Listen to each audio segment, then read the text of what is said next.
Nikupeleke ama nikupe taswira nyingine ya kinachoendelea hivi sasa, hususan kutoka sehemu ya kaskazini mwa pwani ya Kenya. Hapa nazungumzia mpaka wa pwani ya Kenya na sehemu ya kaskazini mashariki ya Kenya, ambapo kama kumbukumbu yako inakuweka sawa kabisa, utakumbuka kwenye mwaka wa 2012 kuelekea mwaka 2013 hali ya uhasama ilitanda zaidi katika sehemu ya Tana River na kupelekea jamii mbili ambazo ni mahasimu kuzozana, na ni hali ambayo ilipelekea maafa na uharibifu wa mali miongoni mwa jamii hizo.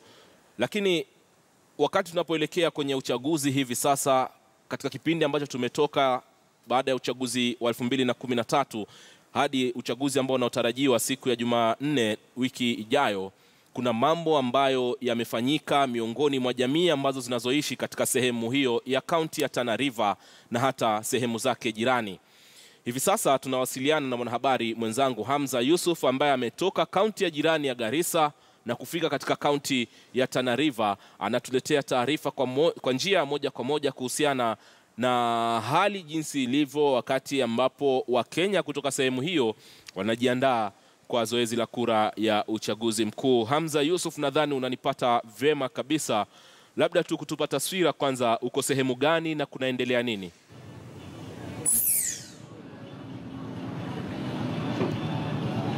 Na Manzu, na kupata kwa njia iliyo safi kabisa. Tumesafiri kutoka Garissa bila shaka kukita kambi katika eneo hili la Tana River, na wenyeji wa eneo hili bila shaka wanakumbuka miaka 5 iliyopita wakati kama huu, hususan siku chache kabla ya uchaguzi, walikuwa wameshuhudia mauaji kutoka kwa jamii mbili ambao wamekuwa majirani wa siku zote. Kwa hivyo ni mambo ambayo jamii ya eneo hili wanalizungumzia, na wanasema kwamba wameweza kuwasilisha malalamishi, na bila shaka mashirika mbalimbali yamejitokeza kuwatetea yale ambayo yameweza kushuhudiwa katika eneo hili. Takwimu ya Human Rights Watch inaonyesha kwamba zaidi ya watu 110 waliweza kufariki wakati huo ambapo uchaguzi ulikuwa ukiandaliwa katika taifa hili la Kenya, hususan maeneo ya Tana River. Na bila shaka wanasema kwamba hayo yalikuwa yameweza kuathiri maisha ya jamii nyingi. Mali imeweza kupotea, watu wengi wameweza kuuawa, mifugo zimeweza kuchukuliwa kutoka jamii moja hadi nyingine.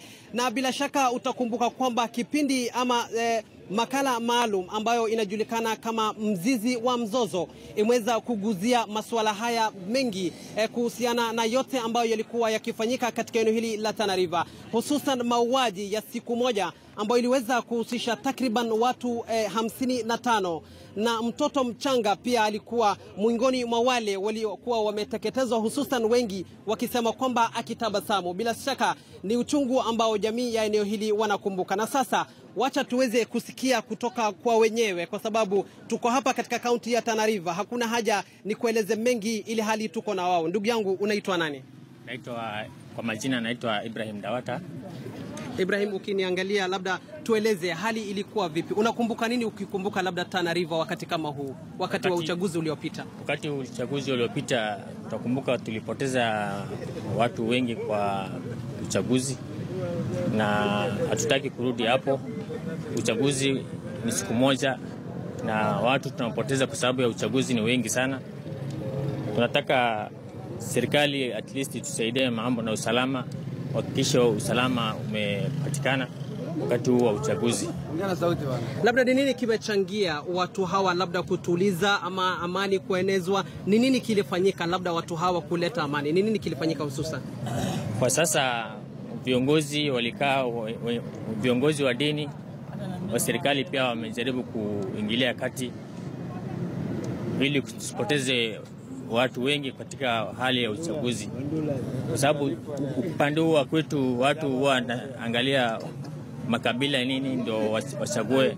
Sasa kabila nyingine ikishindwa, tunaogopa wa kabila nyingine walete fujo. Sasa tunataka serikali kudumisha amani, tusirudi wakati huo watu wameuawa, tusirudi hapo tena. Na ndio wenyeji wa eneo hili wanasema kwamba hawataki kufika na kurudia mambo ambayo yameweza kutokea miaka 5 iliyopita. Ndugu yangu, unaitwa nani? Mimi naitwa Ramadhan. Ramadhan, nieleze ni nini unakumbuka ukisikia uchaguzi wa mwaka 2013? Uchaguzi ya mwaka 2013, hiyo uchaguzi imeleta madhara mengi sana, na sisi tunahitaji usalama. Hususan wenyeji sisi watu wa madogo Tana River huku tunataka usalama, ndio inatakana ihudumishwe kwa wingi, sababu tumepitia mambo mengi sana. Hata mimi wakati wa 2012 ndio nimepata hiyo madhara. Nikiwa tu Garissa tu ndio nimepata nini. Garissa ni mahali ambapo kwamba tunaenda kujivunia na tunaenda kutafuta riziki yetu, ambapo kwamba yani riziki yetu tunatafuta, tunavuka Garissa tunatafuta riziki yetu. Na sasa hata mimi pia nimepata hiyo ajali, nimepigwa risasi hata na polisi, na mpaka leo sijapata yani usaidizi katika yani serikali hii ambapo kwamba tuko ndani, sijapata usaidizi. Bunge tuko naye lakini hakuna usaidizi wote. Nimejaribu kufuatana na bunge yetu hapa, lakini usaidizi ndo hakuna. Wanafanya tu yani kunipeleka huku na huku, wananiambia watanipeleka Kijabe. Mpaka leo hii mguu yangu iko hivi vile inakaa hivi, nimekosa matibabu, ndio maana mimi natembea na chuma paka hadi wa leo. Wale ambao kwamba wameumia pengine na bodaboda wamepata matibabu, wengine ameacha hii chuma, lakini usalama ni muhimu sana. Kwa hivyo ulemavu wako umetokana na ghasia ya uchaguzi wa mwaka 2013?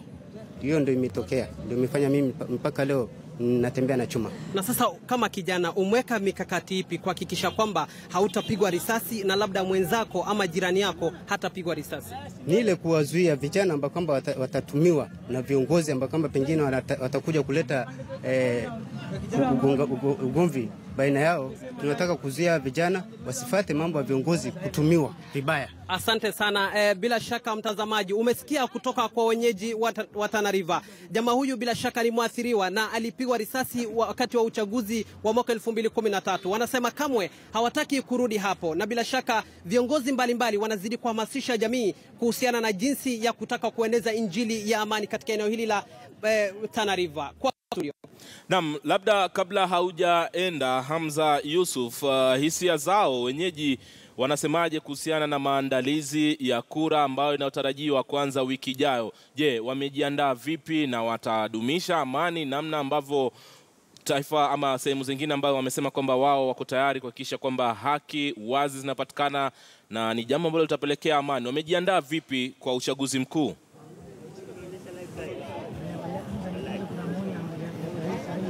Na Manzu, tuliweza kuzungumza na viongozi walinda usalama, viongozi wa kidini, na wametuambia kwamba wamekuwa na mikakati, mkutano tofauti kuhakikisha kwamba jamii za eneo hili la ukanda katika eneo hili la Tana River hawatazozana kwa masuala ya siasa. Wamesema kwamba watakumbuka wengi wa wataalam ama wasomi waliweza kupelekwa nchini Rwanda ili kuweza kujionea yaliyotokea wakati wa vita katika taifa hilo. Kwa hivyo hilo limekuwa funzo kwao, na bila shaka wanasema kwamba walikuwa wameweza kukaribia kufika hapo wakati wa uchaguzi wa mwaka 2013, lakini kwa sasa wanasema kwamba wamejiandaa vilivyo na kuhakikisha kwamba hawatarudi nyuma na kuweza kuleta madhara ya vita katika eneo hili la Tana River. Ali Manzu, nadhani uko nao wenyeji hao ni wenyeji wa Tana River, nadhani uko nao hapo. Ingekuwa vyema pia tuweze kupata kusikia kutoka wao wenyewe wamejiandaa vipi na vipi uchaguzi utakavyokuwa katika sehemu hiyo.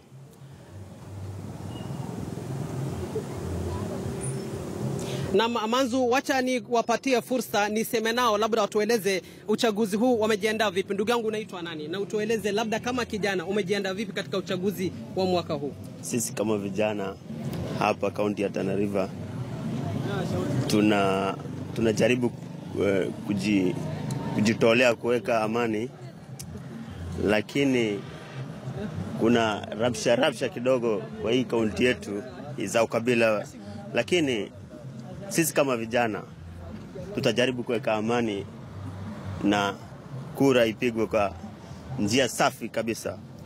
Na wacha nisema na mwingine hapa, unaitwa nani na tueleze kama kijana umefanya nini kuhakikisha kwamba kutakuwa na amani katika eneo la Tana River wakati ambapo tunaelekea uchaguzi? Tutakushikia. Kwa sasa sisi vijana tumejipanga amani tu, hatutaki rabsha hapa Tana River. So Tana River sisi ni watu amani, tupendi ile shida vurugu hapa. Kwa hivyo naomba vijana wenzangu wajitahidi kuweka amani. Hapa Tana River ni mji wa amani, tutaki shida hapa Tana River. Asante sana Ali Manzu, bila shaka unasikia kutoka kwa wenyewe. Wanasema kwamba wamejipanga kuweka amani na hawataki fujo, na mara nyingi wanasema kwamba uchaguzi uliopita uhasama kati ya jamii za hapa iliweza kusababishwa na wanasiasa, na kamwe hawataki kusikiza wakati huu ambapo imebaki tu siku 5 wa Kenya kuelekea debeni. Manzu. Asante sana Hamza Yusuf, ukituripotia kutoka katika mpaka wa kaunti za Garissa na Tana River, ambako kumekuwa na mchakato mzuri sana ambao umehusisha jamii wenyeji ambao katika maeneo hayo na mipaka yake, na vile vile viongozi wa kidini na hata viongozi wa utawala kuhusiana na swala la kudumisha amani. Kumbuka hili ni sehemu ya mojawapo ambayo katika karibu na mwaka 2013 pale mwaka 2012 mwezi wa Disemba kulikuwa na uhasama ambao uliopelekea maafa na uharibifu wa mali, na hivi sasa wenyeji ni kana kwamba wamerudi nyuma na wanataka kudumisha amani, hususan katika kipindi hiki cha uchaguzi mkuu. Uchaguzi usitumiwe kugawanya taifa.